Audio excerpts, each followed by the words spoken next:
If you think of GTA, what's the first thing that comes to your mind? No. Candy sucks is not the correct answer this time. This time, the correct answer is Easter eggs, because they're an absolute must-be in every GTA title. Rockstar proved multiple times that they love to put tons of them into their games. Hence, choosing just one best Easter egg in every part of the series seems like a good idea. Obviously, it's impossible to make an objective list here, so it would be very nice if every one of you, after watching this episode, wrote in a comment which Easter egg in each part is the best in your opinion. What's the reward for such a comment? Well, the stake is big, cause it will be my gratitude. So thank you in advance, and for now, let's kick off this video with GTA 4. As the best Easter egg here, I chose the Babies Overnight Company, from which you can order a baby via the internet. Great stuff, ain't it? Courier service. Package to collect. You got the grip?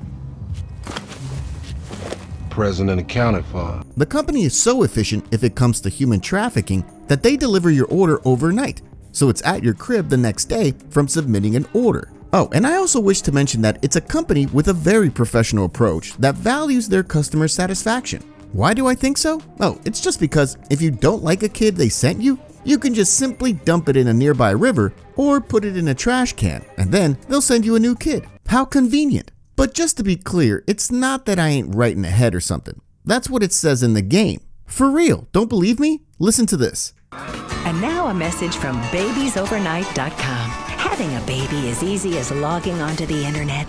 Pick your baby from hundreds online as you browse our baby creation facility. Maybe you'd like a strong, silent German baby, or an adventurous Venezuelan baby, or even a funny but militarily inept Australian baby. Satisfaction is guaranteed. If you're not completely happy, just wrap the baby in the plastic bag provided, place it in the box, and drop it off in your nearest river. Babiesovernight.com. Your new bundle of joy in a box overnight. Guaranteed. This firm is, by the way, a great reference to the Pets Overnight Company from GTA 3, which functioned very similarly, only that at Pets Overnight, they sold giraffes or kittens and other animals. Another difference was that at Pets Overnight, they didn't have such a fantastic return policy as at Babies Overnight. Oh my god, how did I convince myself to include that in this video? Alright, now GTA 3. In GTA 3, the developers implemented such a great Easter egg that they later cut it out of overexcitement. No cap, this Easter egg is only to be found in the rare version PAL 1.40, so the first ever European version of GTA 3. On a side note, I'll mention that this version, PAL 1.40, differs from other versions in a few other interesting aspects. That's because it was released by accident. The developers quickly realized that they messed up and tried their best to replace it on the shop shelves with a correctly prepared version PAL 1.6. You're probably thinking like, wow, this Easter egg must be freaking amazing. So let me tell you what it is already. There it goes. I designed the PS2. Yeah, so some will say that it's really cool. Others probably won't get too excited. But the real question is, what was so bad about it that it forced the developers to cut it? Sony got pissed off that some pedestrian stole all the credit from creating the console or what? I don't get it at all. If you have any ideas, please let me know. In turn, people who worked on Vice City Stories must have been some football fans cause, actually, let's not get ahead of ourselves. I'm sure you remember those two pseudo-businessmen from whom Lance and Vic stole a boatload of blow accidentally. Sort of. You know, those two who completely lost their minds, about which we found out when they wanted to rip Vic's gang off on their all influence and tried to kick him out of town. If someone played Vice City Stories, they will know that I'm talking about the Mendez brothers, while those who haven't, well, now you know too, right? One of the brothers was called Armando, and the other, Diego. I assume that the majority of you will have heard about a legendary Argentinian footballer called Diego Armando Maradona. Right, so I think that it's clear now what this Easter egg is about. And if someone claims it's just a coincidence, I tell you what, there's no way. See, someone from Rockstar simply has to be a fan of Argentina. Here we got Diego and Armando. Then there's the redhead from the Love Fist who's wearing the Argentinian jersey. And let's not forget about the midget, a person of reduced stature, from GTA San Andreas, that obviously is a reference to Messi. Okay, calm down, I'm only joking, I didn't mean to offend nobody, just to be clear. In Vice City, even though my favorite Easter egg is the apartment 3C, I'm not going to be talking about the most obvious fun fact in this little title here. Instead, I chose a very subtle reference to GTA 3 in the shape of a destroyed sunken ship situated in the northern waters of Vice City. If you swim more or less north from the Vice Point Mall, you'll find a sunken submersible, but if you go a bit east from there, you'll find the discussed ship. Many things hint that this ship is a reference to the ship that Claude and 8-Ball destroyed in the Bomb to Base mission. Both ships not only look quite similar, but also both have a sign of the same shipping company on them called Chartered Libertine Lines. Additionally, you can clearly see that the ship looks as if it suffered a massive explosion, just as it was in GTA 3. Sure, these are definitely not the same ship, cause like Vice City takes place in 1986 and GTA 3 in 2001. However, it's clear that Rockstar wanted to somewhat relate to the event from GTA 3. In GTA SA, we'll also not be talking about the obvious things like the sign on top of the Gant Bridge or the corpses in the desert. But actually, we will talk about the desert, as we'll be discussing two mysterious locations, namely two abandoned villages, Las Brujas and Aldea Malvada. We'll start off with Las Brujas, the witches in Spanish. On the police radio, a player can occasionally hear a report claiming that apparently there's some hysterical woman in Las Brujas who says that she's a witch. Apart from that though, Las Brujas is an abandoned town, referred to in the game as Ghost Town. It constitutes a brilliant reference to the real world and, to be precise, to an abandoned town called Bodie, situated in California, close to the Nevada border. And as we know, the state of San Andreas is sort of a mix of Cali and Nevada. Either way, in the region in which the soon town of Bodie was founded in 1859, a certain prospector surnamed Bodie, along with a group of his other prospector friends, discovered a proper gold vein. The news spread around quickly, and in the next decades, the newly founded town of Bodie registered a drastic growth. Many people were moving there, opening mines. Even a railroad has been built there, as well as the biggest factory of Playboy magazines. Alright, well, maybe not quite. Either way, Bodie became a perfect spot for a lucrative business in those times. However, over time, gold mining in Bodie stopped being profitable, which immediately resulted in a rapid decline in the city's population that eventually, after the Second World War, left the town completely abandoned, thereby making it a classic American ghost town. In terms of the second town, so Aldea Malvada, it is inspired by Pueblo Grande de Nevada. Here, it's probably even more interesting as this city was founded by some ancient Native American people sometime around the year 300. Then those basket makers, because that's what they were called, because they were making a hell of a lot of baskets, God knows why. Yeah, anyway, those basket makers later abandoned the area, and around the year 1150, some other Native American tribes or something accommodated there. Obviously today, all we'll find there is maybe a scorpion that'll bite us in the ass, nothing more. People in Nevada call this Lost City. Anyway, I have to admit, it's so cool that the developers added such fascinating locations to their games. They not only better the game's atmosphere, because just take a look at how it looks from a distance, but also there are many really cool things to find out about if you just do a quick research and stumble across the inspirations of those spots. That's just peak stuff, seriously. In GTA 5, someone who would be able to choose the best Easter egg should be awarded a Nobel Prize. There's so many fantastic Easter eggs in this game that you're likely to get a headache. In my opinion though, the most interesting ones are those that refer to the previous GTA games. Check this out, for example. If we hit a pedestrian while driving a vehicle with Trevor, he may occasionally shout 10 points. 10 points! That's obviously a reference to the scoring system from GTA 1, in which we were awarded points for committing crimes, including running people over or crashing into other vehicles. The game obviously couldn't lack a reference to the infamous wrong side of the tracks mission. See, near the wind farm, there's a set of numbers carved on a freeway wall.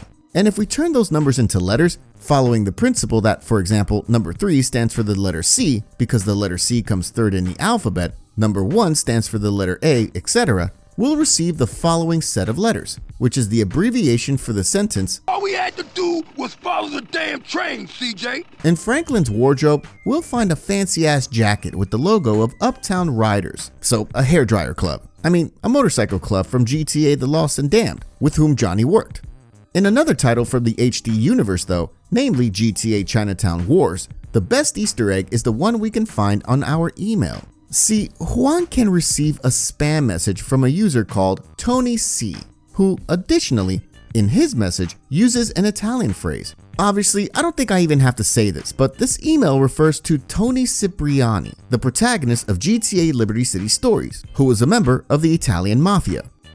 In GTA 1, since we ain't exactly got an abundance of cool Easter eggs, especially compared to any game from the 3D or HD universe, I almost immediately chose one of the neighborhoods of Liberty City, named New Guernsey. It's a location that is supposed to be an in-game counterpart of the state of New Jersey in real life, which actually borders New York. In theory, this alone does not sound like a fantastic Easter egg, if not for the fact that the developers took the name Guernsey from a certain Channel island situated to the northeast of France. And New Jersey in real life has been named as it is after another Channel island, which interestingly enough is located just 60 kilometers away from Guernsey. As if that weren't enough, the HD universe counterpart of New Jersey, so the Alderney state, is named after yet another Channel island located 30 kilometers away from Guernsey.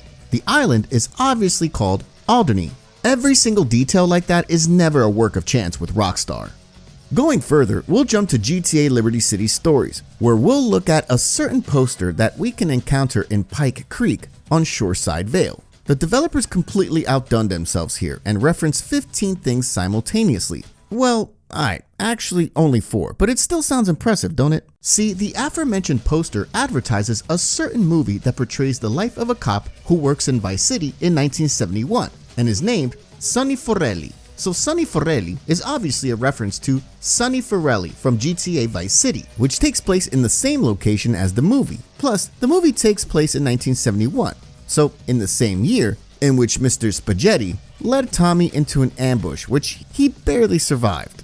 As if there weren't enough references on this poster already, we can't forget that on the poster, we can see 2 members of the Russian Mafia from GTA San Andreas. And the film itself is a parody of a criminal drama titled Donnie Brasco, whose cast includes Al Pacino, who in turn also played a role in the Scarface movie, by which Vice City's story was vastly inspired.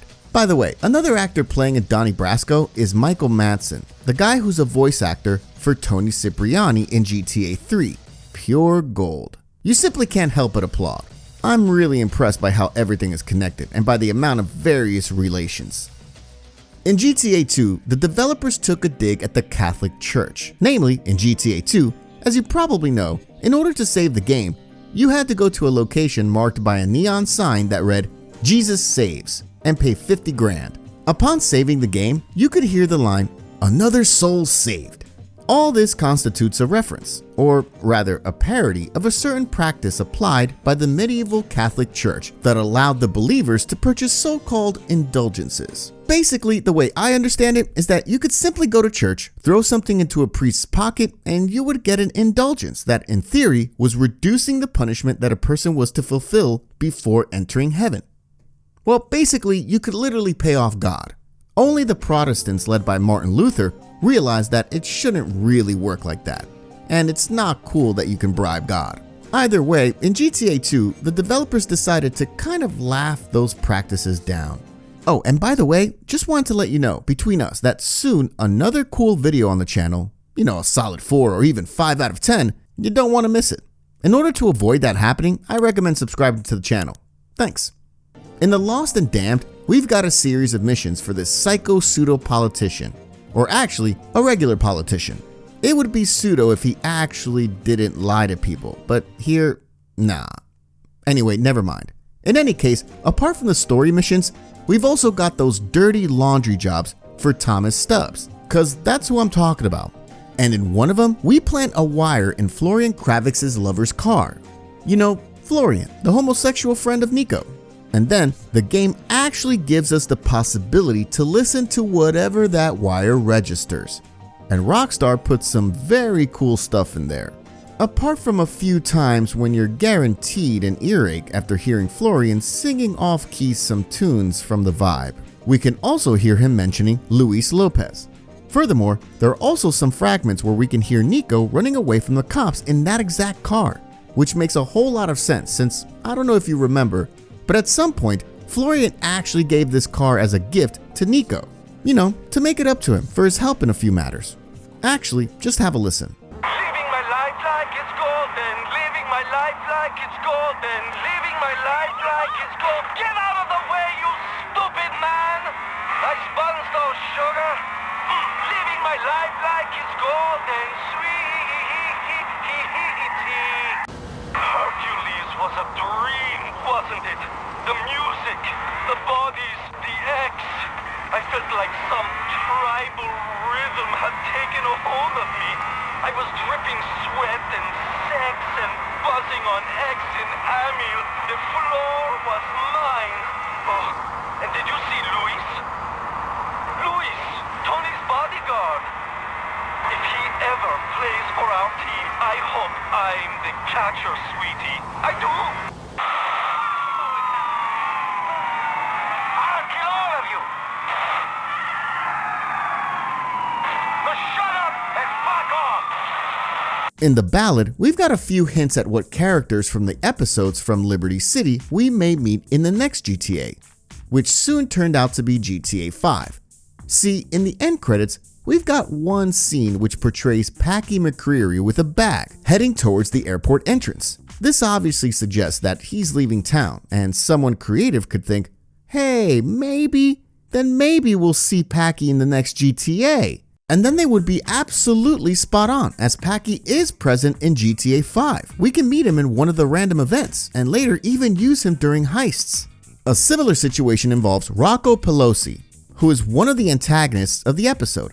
If we call him upon completing the story, he won't pick up, but we'll hear his voicemail, in which he says that he skipped town. This is Rocco.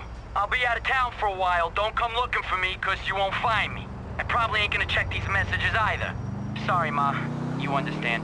And then obviously, we meet him again in GTA 5, where we also put him out of his misery. So the thing to remember while playing GTA 6 is that if any character says that he's leaving town, that probably means that we can hold our hopes that we'll meet him again in GTA 7.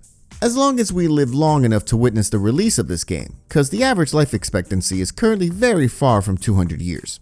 So first, we have to hope for some miraculous development in medicine.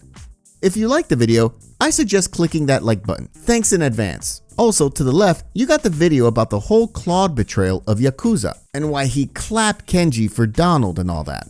Meanwhile, I'm saying goodbye. Take care and see you soon.